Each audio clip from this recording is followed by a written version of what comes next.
साहब, फिर कुछ अरसे के गैंग वॉर के दौर ने हमने देखा कि एक लियारी पर स्याह दाग लगाया, लेकिन जो लियारी का मुस्बत चेहरा है वो हम सब लोग जानते हैं। फुटबॉल टीम की वहां से बात की जाए, उसको किस तरीके से दबाने की कोशिश की गई, लेकिन वो आज पूरी दुनिया में अपना लोहा मनवा रही है। फिर साथ में बॉक्सिंग की टीम्स वहां से किस तरीके से जीतती हैं। तो सकाफत की बात की जाए, मुख्तलिफ जबानें बोलने वाले वहां पर बसते हैं, आर्टिस्ट वहां से, हमारे बहुत सारे नामवर आर्टिस्ट वहां से ताल्लुक रखते हैं। इसके साथ साथ जो अब लियारी है उसको अब तो पूरी दुनिया जान चुकी है। तो जरा इसको हम मद्देनजर रखें तो आप जरा बताइएगा कि जो भारत कोशिश करता है पे धुरंधर किस्म की फिल्में बनाने से, क्या आपको लगता है कि वो अपना इस तरह का सियासी बयानिया बेचने में कामयाब होता है? क्योंकि जो नौजवान नस्ल है वो बहुत ज़्यादा इससे इफेक्ट तो होती है।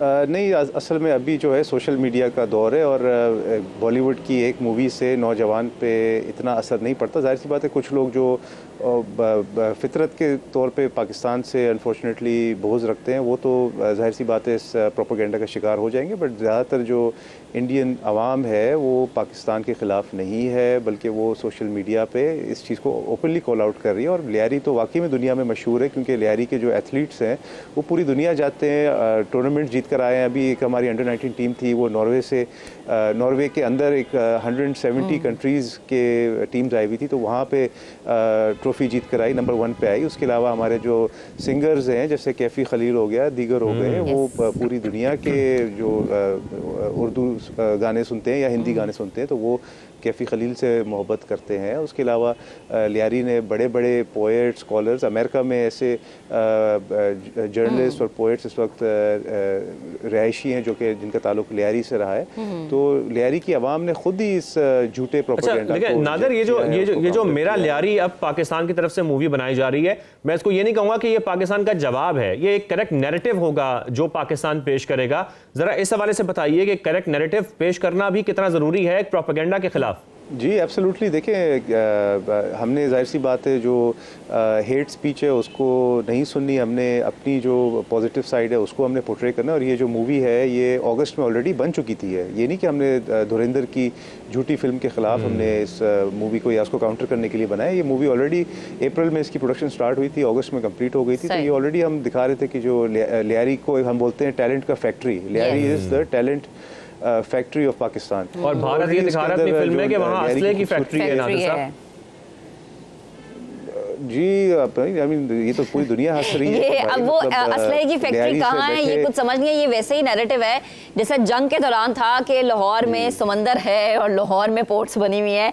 अच्छा जी, रमज़ान बलोच भी हमें ज्वाइन कर चुके हैं, दानिश्वर हैं, अदीब हैं, लियारी से ताल्लुक़ है। रमज़ान साहब बेहद शुक्रिया हमें ज्वाइन करने के लिए, वक्त देने के लिए।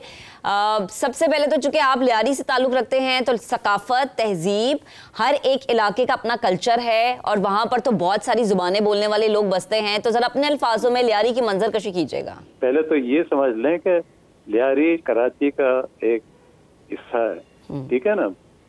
बल्कि लियारी जो है बहुत पुरानी बस्ती है कराची की, पहली बस्ती भी जिसे कह सकते हैं।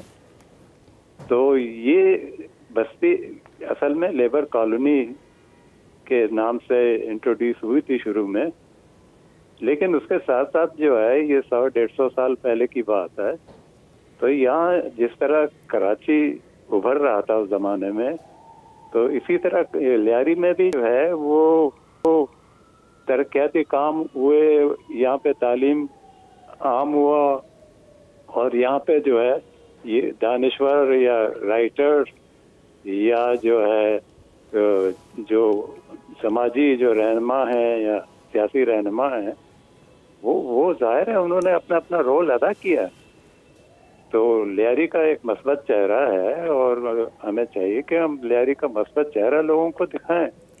जिस तरह हम कराची के जो है और हिस्सों की बात करते हैं तो बड़े बड़े लोग हैं, रहते हैं पूरे कराची में, और सब के मस्बत चेहरे जो है क्योंकि आप रमज़ान साहब मुस्बत चेहरे की बात करें ना, हम यहाँ पर यही जिक्र कर रहे थे जो भारत ने एक धुरंधर फिल्म बनाई है और जब हम तारीखी वाक़यात को देखते हैं तो उसको फ़र्जी किरदारों से जोड़ा गया है। इस फिल्म के अंदर एक प्रोपेगेंडा किया गया है।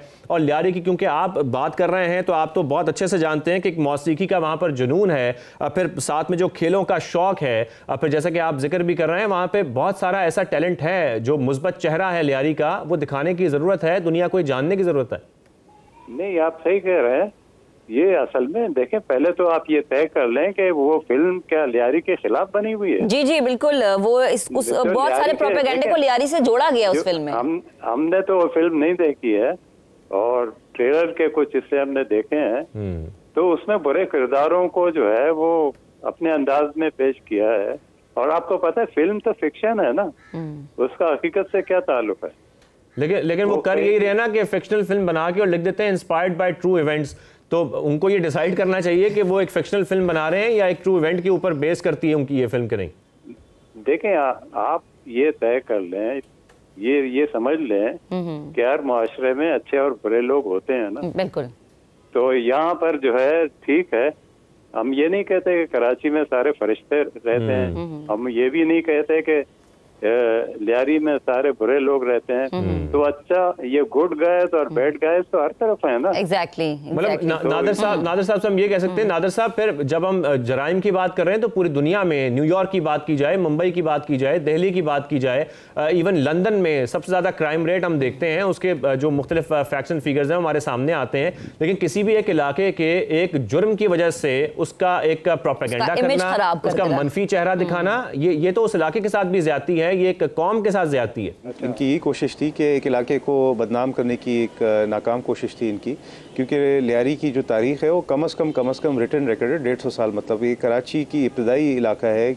कराची में जो कुछ भी नहीं होता था, जब गुलिस्तान जौहर, नाज़माबाद, ये कोई इलाके नहीं थे, तो लियारी तब भी होता था। तो लियारी के तकरीबन 150 या 200 साल तारीख़ में अगर 2 या 3 साल अगर मुश्किल गुजरे, और वो लियारी वालों के लिए मुश्किल गुजरे, लियारी वाले ख़ुद परेशान थे उस 2-3 साल के दौर से, और लियारी वालों ने ख़ुद फाइट किया, रजिस्ट किया उस दौर को। तो इसलिए लियारी को हम कहते हैं फेस ऑफ रेजिलियंस भी कहते हैं, फेस ऑफ रेजिस्टेंस भी कहते हैं। उन्होंने आमरीत से भी लड़ा, उन्होंने गैंग वॉर के ख़िलाफ़ भी लड़ा, उन्होंने जराइम पेशा अनासिर के ख़िलाफ़ भी लड़ा। तो लियारी वाले ख़ुद माशाल्लाह फाइटर्स हैं, वो खुद अपने आप के बचाव करते हैं वो। तो उल्टा इन्होंने बयानिया ये बनाया खुदा ना खास्ता कि लियारी के अंदर ये चीज़ आम है। ऐसी बात नहीं है, पूरे दुनिया में बिल्कुल। मैं तो खुद न्यूयॉर्क में रहा हूँ, मेरे साथ न्यूयॉर्क में वाक़यात हुए हैं स्नैचिंग के और इस तरह के। लंदन में मेरे दोस्तों के साथ हुए हैं, बल्कि स्टैबिंग्स हुई हैं लंदन में। अमेरिका में तो गन वायलेंस इतना बढ़ चुका है कि अमेरिकन अवाम खुद परेशान है वहाँ पर। तो क्राइम तो पूरी दुनिया में है।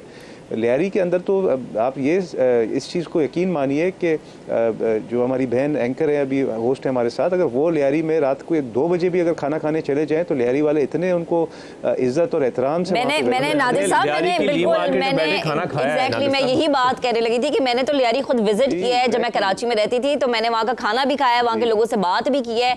और फिर वही बात आ गई कि एक चीज़ की वजह से या एक ऑपरेशन की वजह से आप एक इलाके को इस तरीके से नहीं दिखा सकते पूरी दुनिया को। नौरीन साहिबा हमारे साथ मौजूद है। नौरीन साहिबा, इस मूवी में आपको क्या लगता है कि उन्होंने रहमान डकैत का जो कैरेक्टर है उसको ग्लोरीफाई कर दिया और चौधरी असलम के किरदार को उन्होंने एक मुतनाज़े बना दिया? ऐसी आपकी सोच है? आप क्या लगता है आपने अगर मूवी देखी हो तो? चौधरी असलम एक ऑफिसर गुजरे हैं